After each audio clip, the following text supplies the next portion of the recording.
He sido sorprendido por una declaración de un buen creyente, que seguramente ha sido consecuencia de la terquedad de alguien que rechazó el testimonio del Evangelio. Este hermano se acercó y me dijo: «Pastor, hay veces que pienso que ya no vale la pena hablar a los inconversos. Pareciera ser que nadie quiere creer en Dios». Por cierto, mi querido hermano erraba al pensar así, ya que nuestra misión de predicar el Evangelio deberemos sostenerla hasta que el Señor venga, ya que si dejáramos de hacerlo, aún las piedras seguirían testificando. Pero esta vivencia por estos días puede ser más común de lo que creemos, producto especialmente de la alta presión de los muchos escépticos que pululan y que violentamente arremeten hoy por hoy contra aquellos que creemos y damos testimonio, burlándose de la fe en Dios y en su Hijo Jesucristo, manifestando que símil a los amigos imaginarios infantiles, nuestro Dios lo es para nosotros. Pero permítanme señalarle que esto no es nada nuevo.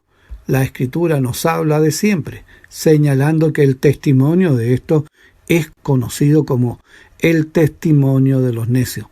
El salmista en el Salmo 14, verso 1 dijo: «Dijo el necio en su corazón, no hay Dios».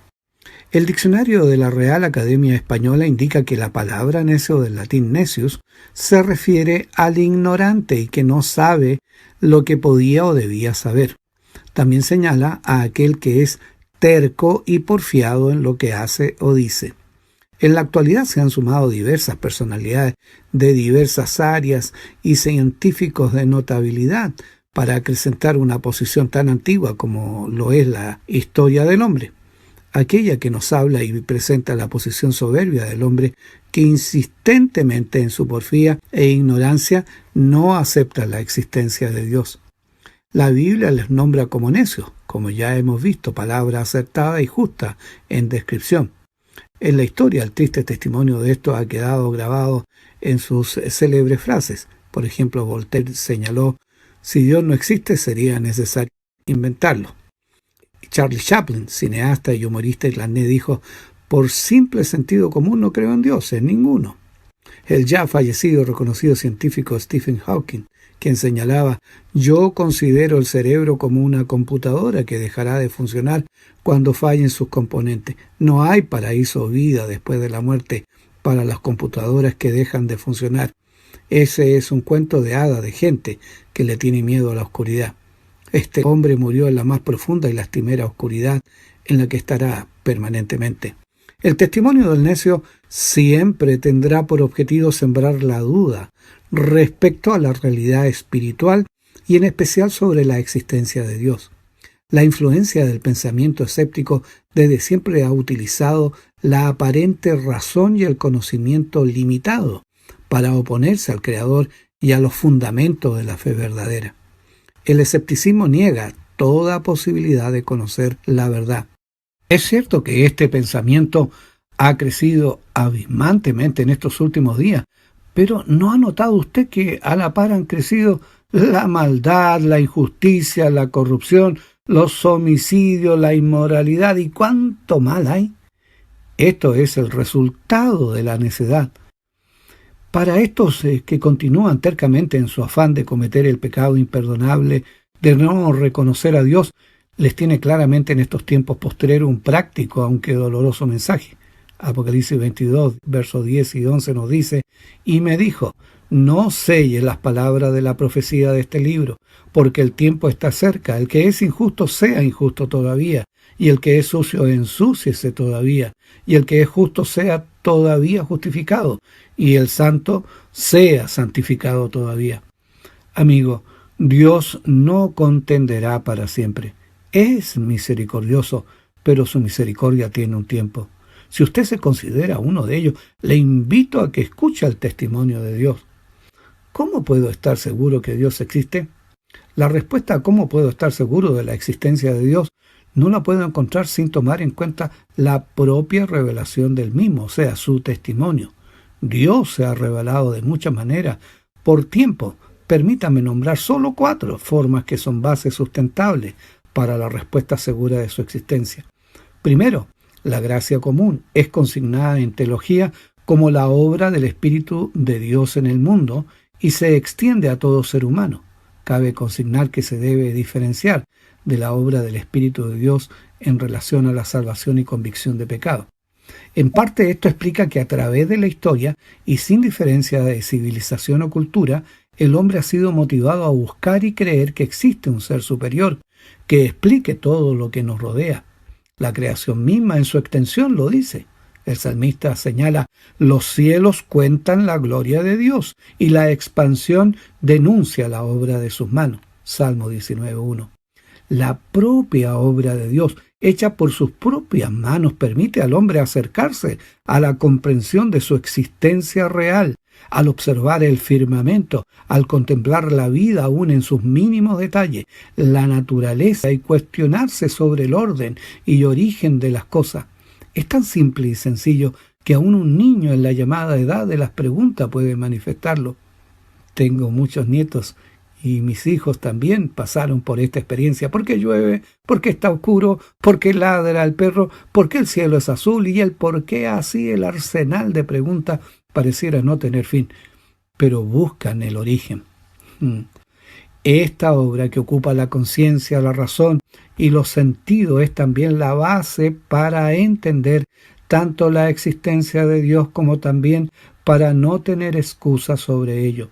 La Biblia indica en el libro de los Romanos, capítulo 1, versos 19 y 21, porque lo que de Dios se conoce a ellos, los no creyentes, es manifiesto, porque Dios se lo manifestó, porque las cosas invisibles de Él, su eterna potencia y divinidad, se echan de ver desde la creación del mundo, siendo entendido por las cosas que son hechas, de modo que ellos, los no creyentes, son inexcusables, porque habiendo conocido a Dios, no le glorificaron como a Dios, ni dieron gracias, antes se desvanecieron en su discurso, y el necio corazón de ellos fue entenebrecido.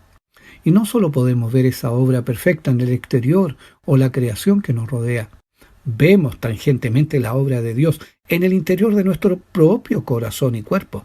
La Biblia dice en Eclesiastés 3:11, todo lo hizo hermoso en su tiempo y aún el mundo dio en su corazón de tal manera que no alcance el hombre la obra de Dios desde el principio hasta el cabo. Esta porción nos indica que Dios impregnó en el corazón del hombre un sentido de eternidad que se manifiesta a lo menos de dos formas.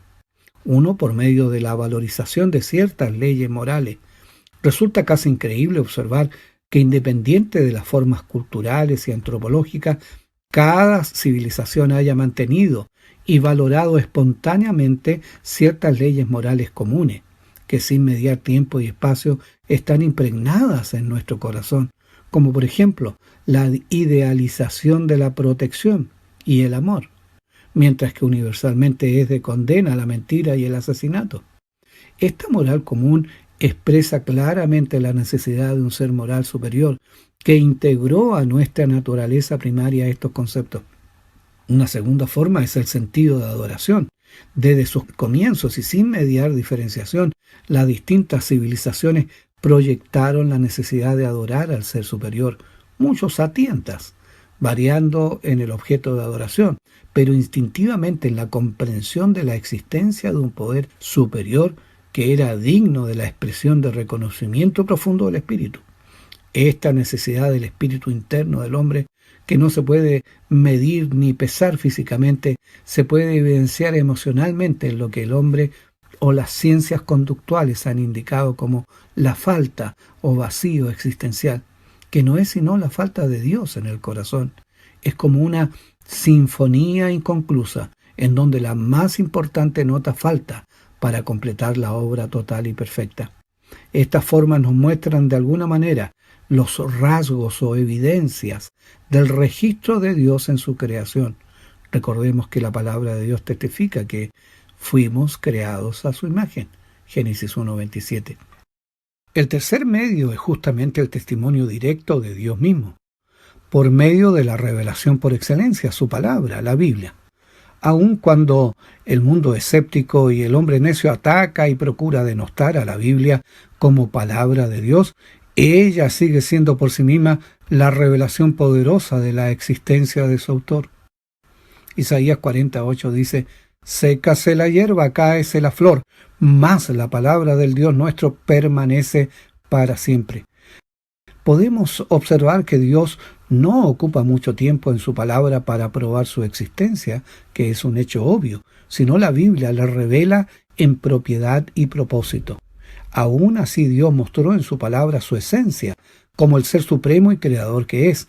Génesis 1:1 nos dice: en el principio crió Dios los cielos y la tierra, mostrando su orden y revelando en el texto la cronología de los hechos desde su origen, de tal forma que los códigos sean develados. También la palabra de Dios no está exenta de evidencia sobre el conocimiento supremo de todas las cosas. Algunos ejemplos son la redondez de la tierra, Isaías 40:22, la casi infinita extensión del universo sideral, Isaías 55:9, la ley de la conservación de la masa y de la energía, segunda de Pedro 3:7, el ciclo hidrológico, Eclesiastés 1:7, el vasto número de estrellas y universo, Jeremías 33:22, la ley de la creciente entropía, Salmo 102, verso 25 al 27, la primordial importancia de la sangre en el proceso vital, Levítico 17:11, la circulación atmosférica, Eclesiastés 1:6, el campo gravitacional, Job 26:7, y podríamos continuar con ello. Pero debemos insistir que la palabra de Dios está para entregar el testimonio de Dios como propósito.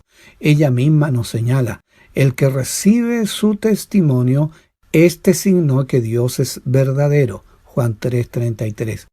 El hombre debe entender que por medio de la palabra conocerá y sabrá de Dios. Dios es espíritu y para conocerle con seguridad es imposible a través de los medios humanos y carnales. Es necesario nacer otra vez. La palabra de Dios nos revela, antes, como está escrito, cosas que ojo no vio, ni oreja oyó, ni han subido en corazón de hombre, son las que ha Dios preparado para aquellos que le aman. Empero Dios nos lo reveló a nosotros por el Espíritu, porque el Espíritu todo lo escudriña, aún lo profundo de Dios. Porque ¿quién de los hombres sabe las cosas del hombre sino el Espíritu del hombre que está en él? Así tampoco nadie conoció las cosas de Dios, sino el Espíritu de Dios.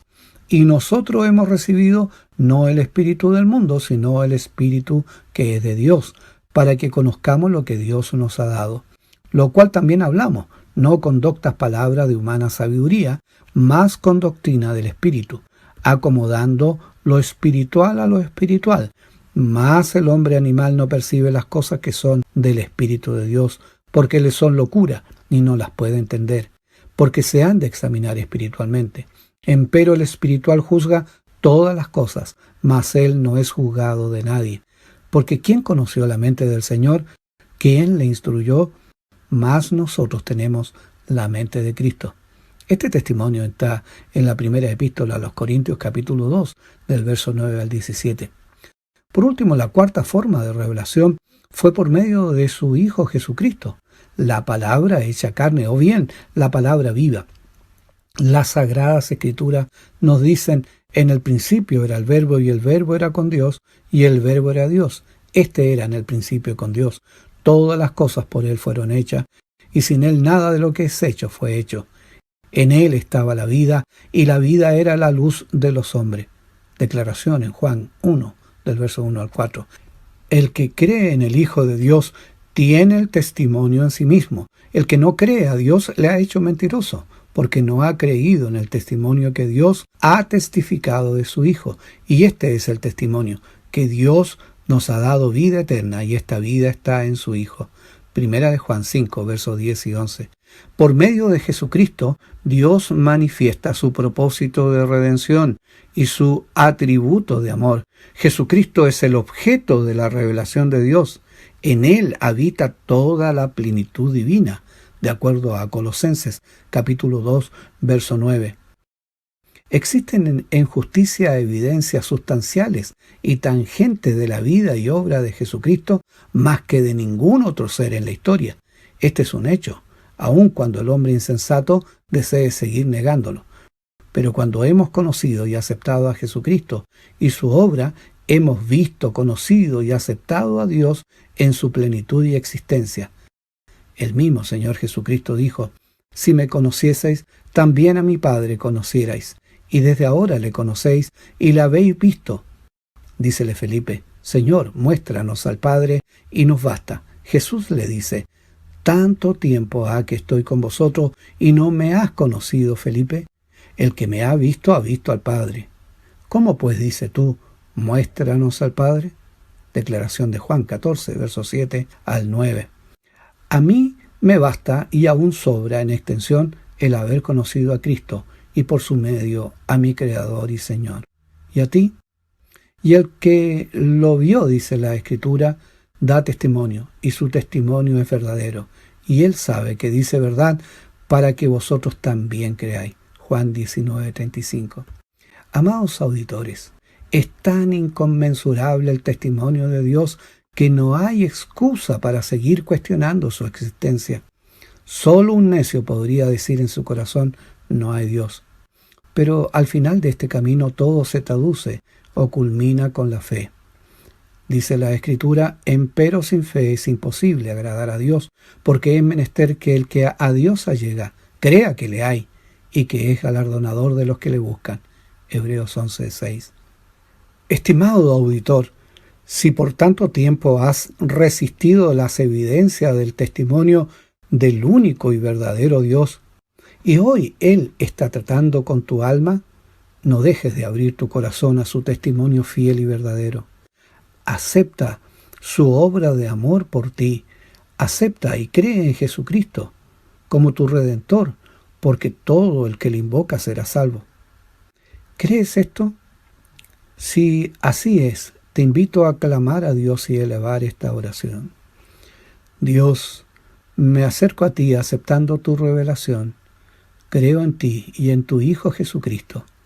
Me arrepiento de mi ignorancia e insensatez y pecado, y te pido que me aceptes como tu Hijo desde hoy y para la eternidad. Por Cristo Jesús. Amén.